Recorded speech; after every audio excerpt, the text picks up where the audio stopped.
સર્વે રોગની એક જ દવા. નિશ્ચિંતામાં જવું છે 1, સુવિચારમાં જવું છે 2, સુહૃદભાવ પ્રગટાવવો છે 3, એવા ભગવદી મિત્રોની સાથે મૈત્રી વધાર્યા કરવાની. એમાં કોઈ બાછોડ નહીં. ભગવદીઓ સાથે સરળતા ભર્યો સંબંધ રાખવાનો.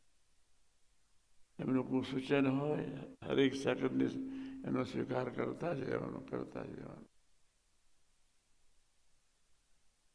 જેના ફળ સ્વરૂપે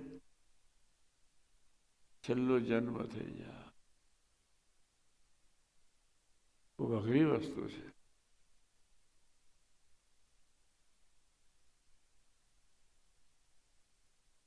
જન્મ મરણને ગર્ભાશ્વની ફાંસીમાંથી મુક્તિ ખૂબ અઘરી વસ્તુ છે.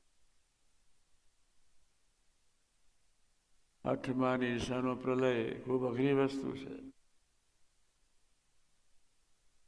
પણ આજે આપણને સરસ તક મળી ગઈ છે. સરસ સંતોનો યોગ છે.